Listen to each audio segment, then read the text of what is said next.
YouTube should be up.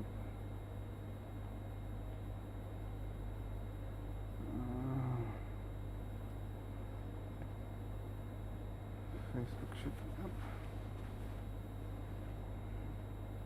No, it's still starting. Okay, Facebook is live, YouTube is live.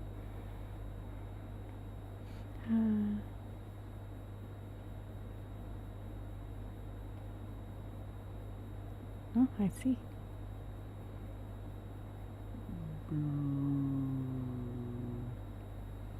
Sounds like the audio is working.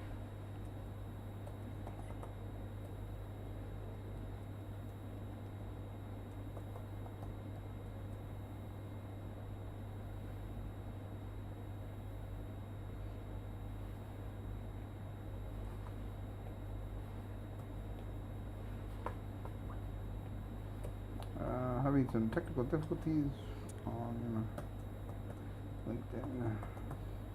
Yeah, Facebook and YouTube are going.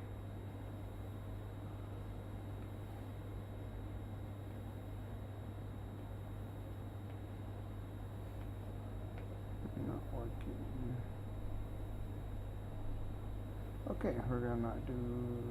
Yeah, I can't figure out why it's not going.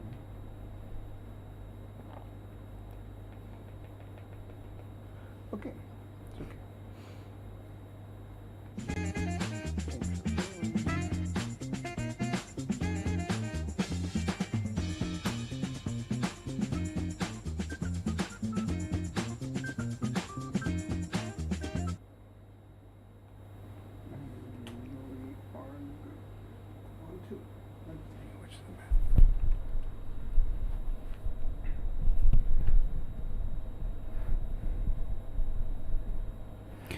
Hello and welcome to another episode on the Cultivita channel. Today I'm with Juliet and we are going to talk about curiosity versus openness. I was trying to think about it in different terms.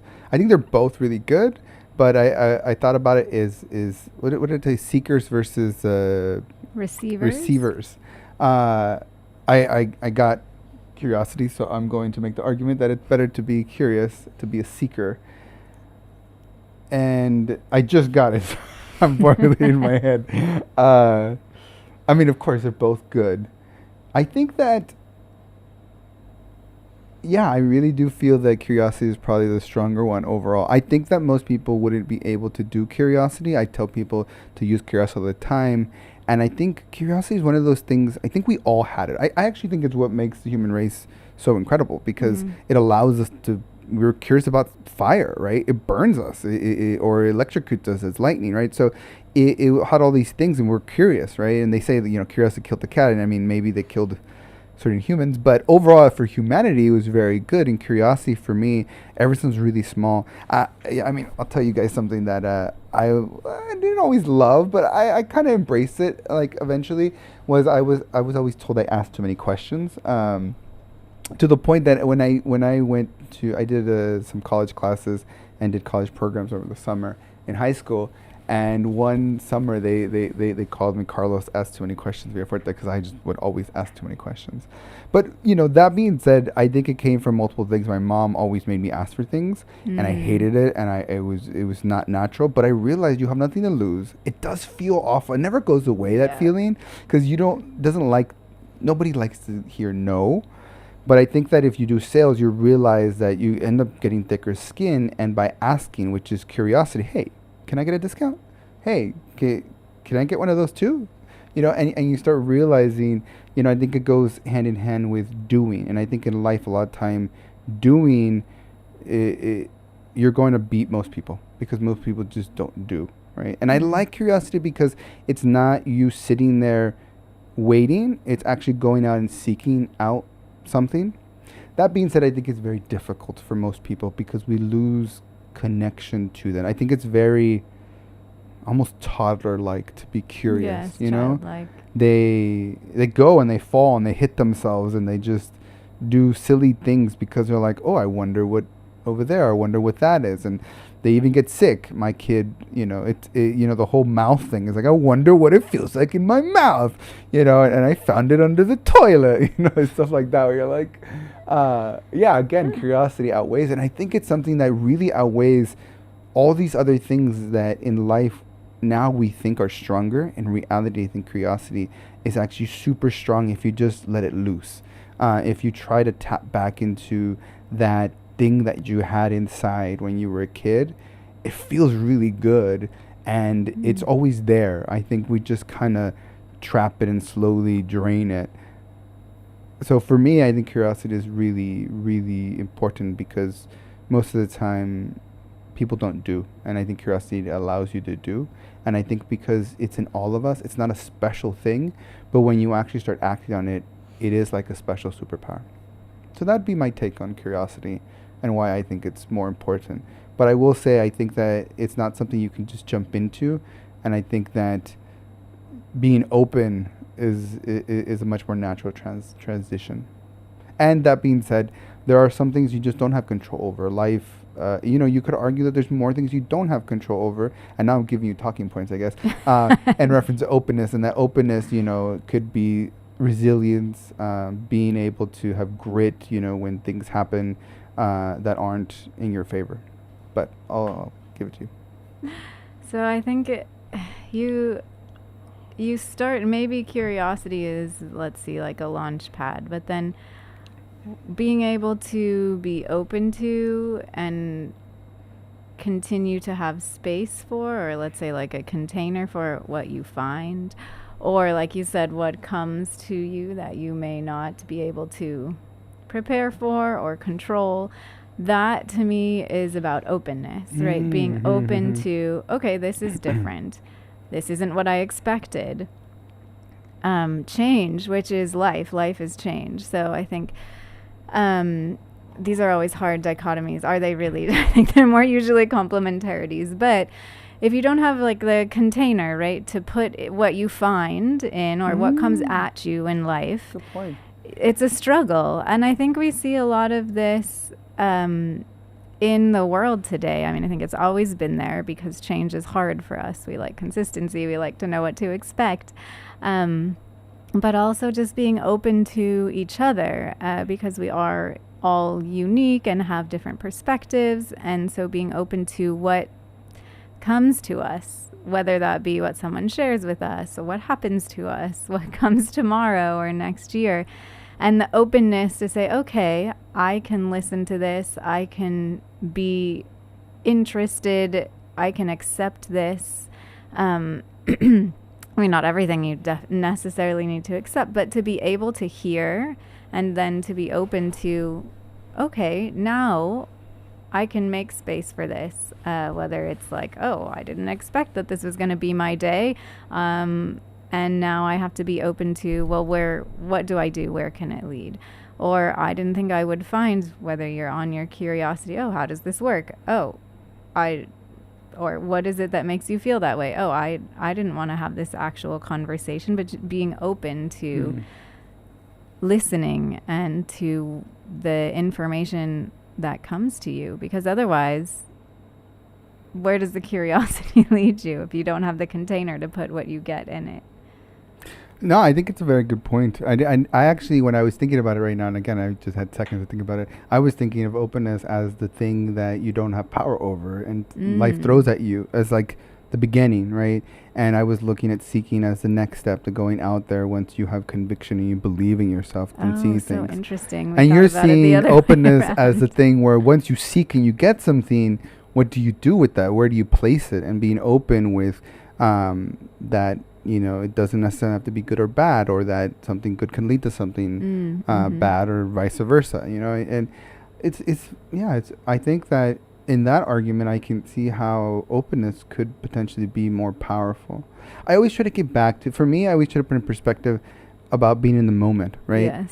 And I find that so many times it's hard to be in the moment because there's a lot of suffering, because we believe we're not enough, because of all this all these different things that influence us. But I think that, when you're open, you don't have to be so stuck in reference to like this, it's too much pain to be able to enjoy the moment, perhaps.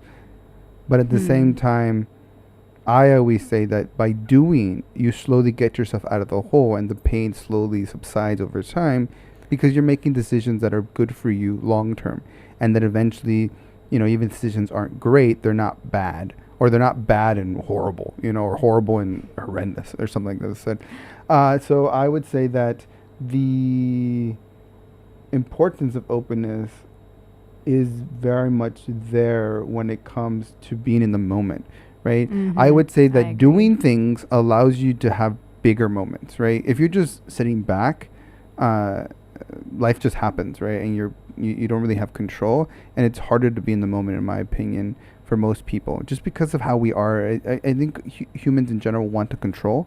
Not everybody, but we want some control. Even people, like, I think it's really important in certain cultures to be part of a wheel of a car, and the importance of it, right? But even then, I think that it's important in that aspect to be able to, be open to the whole idea of, well, I'm just the wheel, but without the wheel, the car couldn't go, or for example, and that lets you really enjoy being the wheel. For example, but then being the driver is also one of those things, I think, that's more in Western culture, and seeing the importance of that, and that's the seeking part in some way, instead of just being open to being the wheel, seeking to be the driver, so that you have a direction, so you get to choose.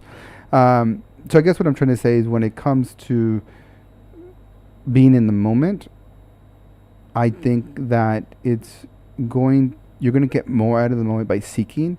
But I think that if you have to only choose one, I can see from the argument you're making that openness is more powerful, because you don't always get to choose, and you don't always get to know what you're going to find in your curiosity. And so if you're open to it, it's going to make life so much better, because you're going to allow yourself to be in the moment. And the other thing with seeking, I think it goes hand in hand with goals. Sometimes when I'm using curiosity, I would say don't be curious to like get more money or get this, but being curious to like try new things, being curious, like curiosity internal, not external, in reference to like, oh, I wonder what it feels like to drive a Lamborghini or something like that, like it's stuff like that, where I think that, because it depends how you define curiosity, but for me, I would say that, yeah, it's a really tough argument one way or the other, in reference to, in the moment, you feel empowered, so you get more out of the moment. You like the moment more. But being open allows you to enjoy the moment, even when it's like the worst of the worst. No, I think I'm thinking about your car example, and I think it's a very Western framing to say that the driver is the only one, right? The driver is the one, right?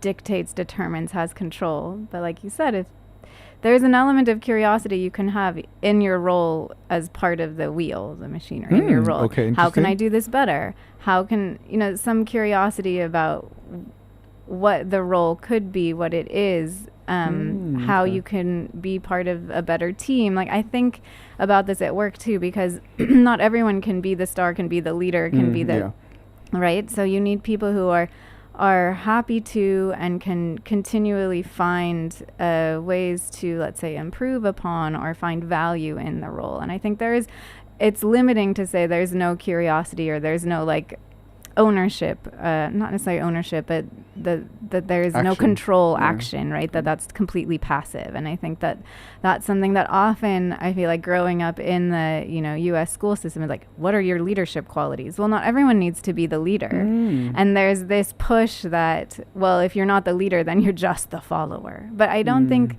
I think that's limiting, especially when we're talking about curiosity. I think there can be a lot of curiosity cultivated in whatever you're doing that links up with being open. So, okay, I'm open to, maybe I can shift how I do this role. Maybe not. Maybe I'm going to continue in this way because I'm open to following where the driver takes us. And that's really important, that someone is willing to say, okay, let's try what you want to try. Right? There's I think that it of course, if you're just passive completely all the time, I agree that your enjoyment of the moment may may be limited, or let's say the bigness, right? The impact of your moments may be maybe less if you're not out there seeking, feeling like, yes, this is the agency that I might have in making a choice or trying something new. And I think trying new things is a lot about what we talk about, being in the moment, trying it, let's see if it works, reflecting. And you have to be open to be able to say, okay, I have this curiosity. What if? Now I'm open to trying it, Mm-hmm. and then open to reflecting on it. And I think they're both complementary, and it also depends on how I want to frame it, because sometimes I I think we give maybe too much to the the innovator, the leader, the one person who did it all. Well, rarely is it one person, right? It's the dynamic with others that make, great things possible, that make great moments enjoyable often, not always, but often. Yeah, I think, well, two things. I think for me, one is if you have neither, I think openness is more important. That's how I see it. I think if you can pick up both, I think it's better to focus on seeking. And I think that what you're getting at is mindset. In reference to openness gives you a much more powerful tool when it comes to mindset. Because let's say your boss tells you do X and you're open to it because you're like, oh, maybe it's better, instead of being like, oh, more work, or he doesn't know what he's talking, or she doesn't know what she's talking about. So it's interesting though. I've thought about this, and living in Bangkok, seeing the culture, I think it's really hard for me, and I'm talking from my perspective, to unbias myself from the leadership role that I've grown up with as a Western culture, because a lot of times when I see, and like I said, this is just my perspective, when I see people here, it very much, and I've talked to owners of businesses here, and it seems like that element, I don't even know what to call it. Like if you're a tire, like being curious how you can be a better tire, I don't really see it here from my very limited experience with talking to owners, seeing employment, seeing how people think about their work. I don't really see it, but I definitely believe that it should be part of it. And I don't think it's a leadership part, because it's just a wheel trying to be a better wheel. But at the same time, I don't know if it's bravery, if it's like, you know what it is? The best way I can put it is trying something new. The bravery to try something new, because you're not trying to be like, I'm going to redo the car, I'm going to change the direction we're going. You're just, this is my domain, and this is how I was told to do it, but I'm going to be curious to try this other way, and maybe it's better. Maybe it I don't really see that, and I don't know if it's because I have a bias that in that role, I'd be like, okay, if I'm going to be a tire, I want to be the best tire I can be. Or if it's maybe just because of my limited experience that I don't see it here. But I mean, you actually work here and deal with a lot more people, so your experience, I think, would probably be more spot on. But do you see that? Do you see that with the Thai here, that when they have a role, they are curious about how they can do the role better? Because I don't. Do you? No, I think it definitely can be there, and I think it's part of also like the culture, right? So I mean like a work culture, or a culture that's not a Thai culture. No, I'm just talking about work culture, because I think that can either kind of reinforce, though this is the job, I'm going to do the job, or there's space, right? Because I think there's things that there's openness, there's a curiosity, and there's like the space and safety to do that, right? Yes. So I think we come from a perspective thinking, oh, well, it's always better to do that, but it isn't always better to do that. So I think that there has to be some willingness to take the risk, but also like a work culture, or even if it's just, like a team, a sports team, whatever it is that someone is a part of, to be able to have the space for that. Not just on a personal level, but in the place or the like dynamic where you are.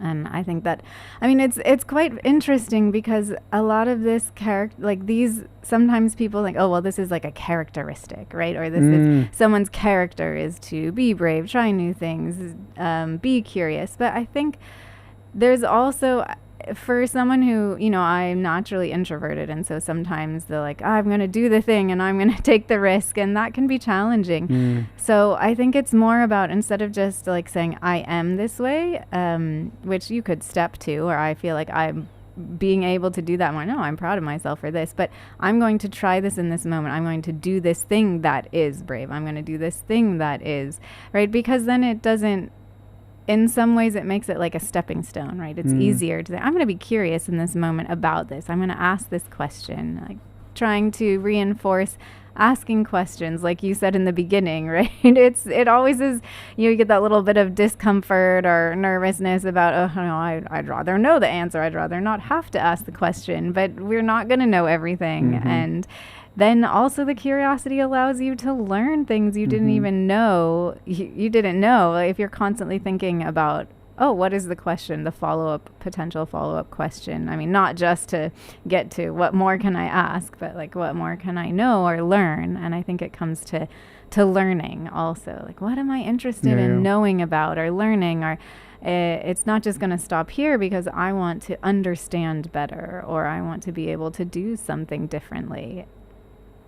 No, I think it's a good point in reference to curiosity, that if you do struggle with it, focus on things that interest you, because it's going to be easier for you to be curious with those things.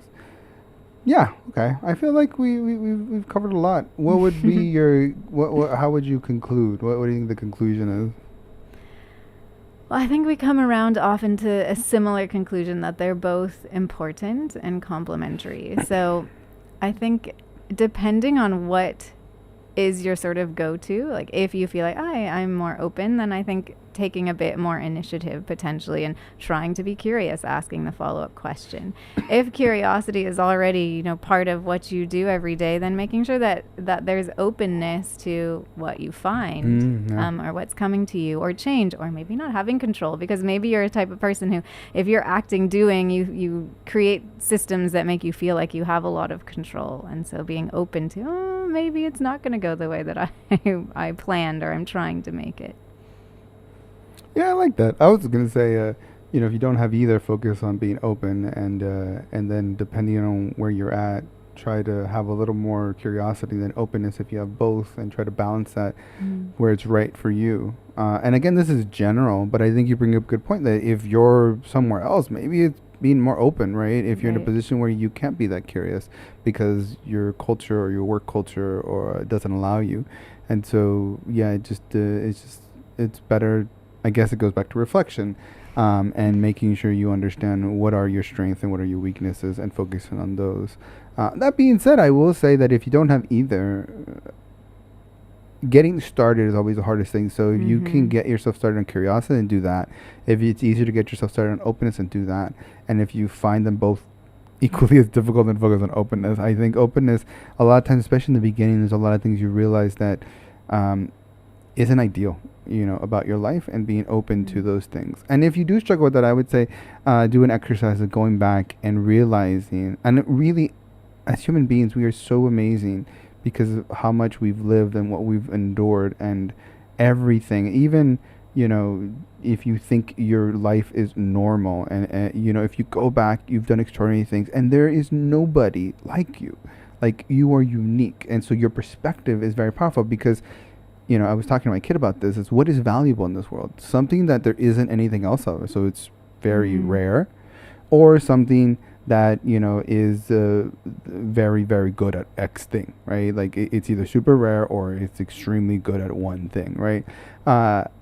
And so I think that we are all super valuable because we're so rare. There's only one of you. And so making sure to ground yourself in that, and then moving forward with the openness, I think would be very helpful for someone who hasn't done either or. And so, yeah, I think that's a good place to end. Just remember that you are enough, and to go out and try to gain openness or curiosity, whichever you are more excited about, or whichever you think you need, if you are, at a point where you can understand that aspect about yourself. Did you want to add anything? No, I think that's good. All right, so I think we'll end it there. That was good. That was nice. If you guys want for more information, please, as always, check out the book, The Selfish Guide. There's You know, with this, it's kind of more sprinkled throughout the book in reference to it. It's something that is always a good motivation. I would always say curiosity is one of the things. Curiosity and openness is actually how I always end stuff because I really think it's really It's true. important. I feel like it's like flour, eggs, and milk. Like you can do so many things with that, but you need assuming you're baking, you need those things to be able to just get started. You know, it's fuel, it's a car, and it's a map. You know, and you can, and then you get to decide what the path is where you're going. So until next time. Oh, if you guys have, well, tell us in the comments what you think is more important or what you're struggling with, and if you have any ideas for the next video, please do that as well. And until next time, stay curious, stay open, and stay true to you. Thanks for watching.